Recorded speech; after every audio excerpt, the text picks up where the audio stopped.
Ahmad Kosinudin, salah seorang pentolang ex HTI yang memang selama ini berjibaku bagaimana supaya negara Republik Indonesia kacau balau bersama dengan Egy Sujana.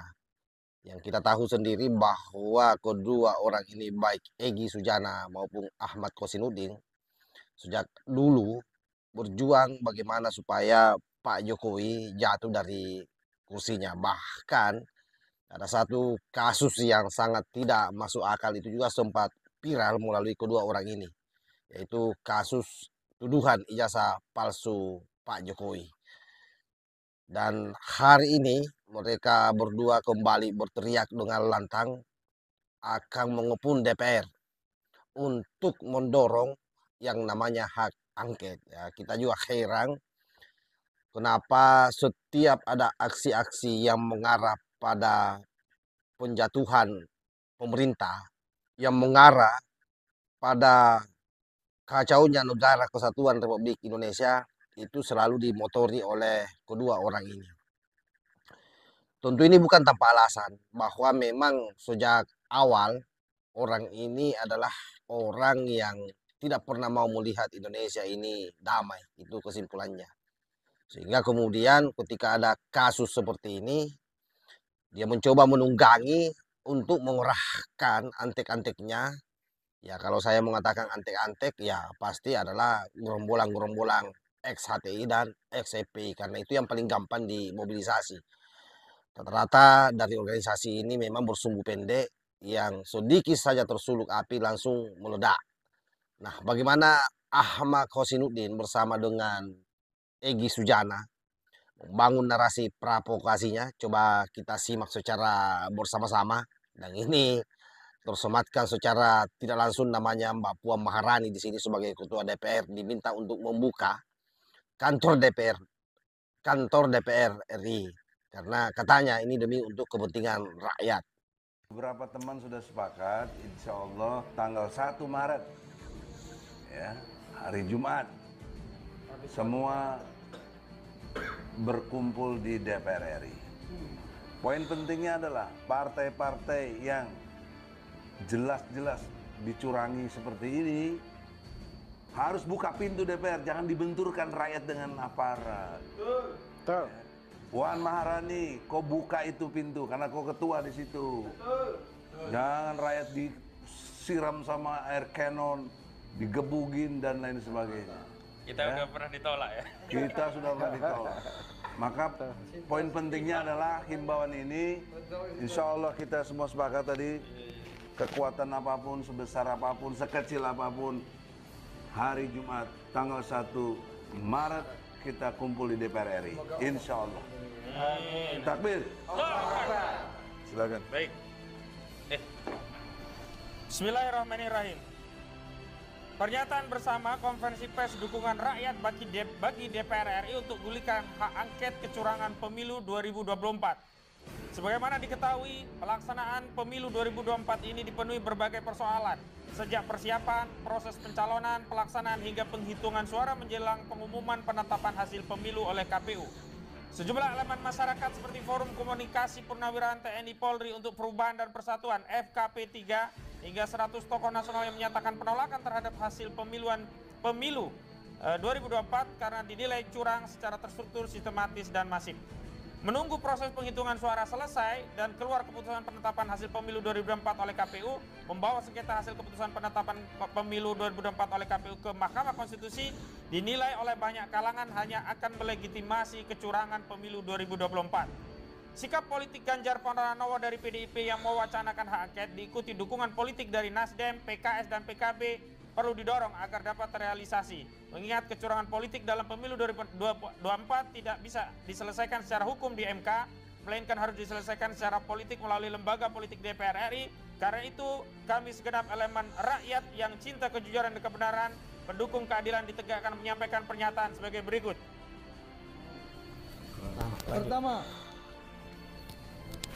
Pertama, bahwa pelaksanaan pemilu 2024 syarat dengan kecurangan yang dilakukan secara terstruktur, sistematis, dan masif atau TSM. brutal dan gila. Kecurangan itu diduga menggunakan modus operandi menyalahgunakan kekuasaan atau abuse of power, pelanggaran hukum dan etika, serta praktik manipolitik dalam pemilu tahun 2024. Oke, saya kira jelas ya apa yang disampaikan oleh kedua makhluk ini.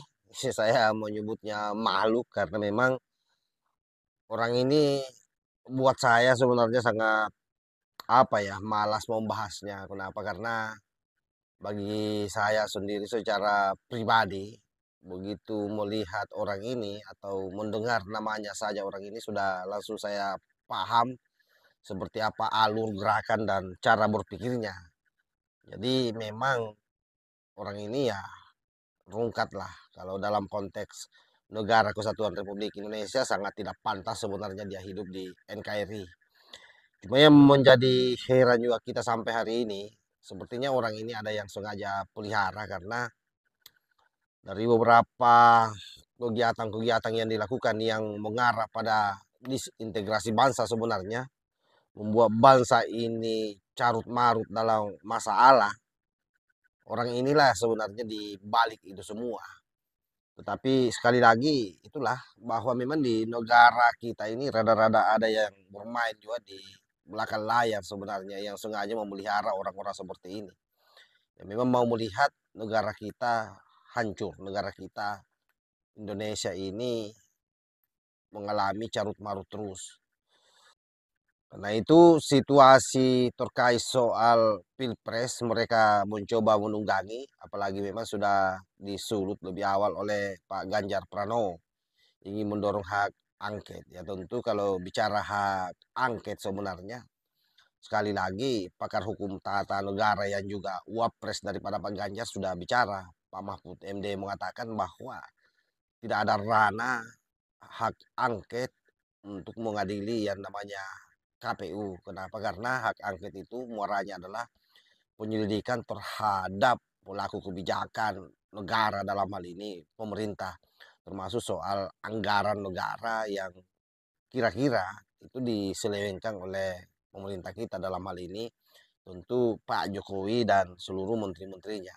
Sementara kalau kita bicara soal penyelenggara pemilu, saya kira semua orang tahu sekali lagi bahwa ini independen, Bang Egy.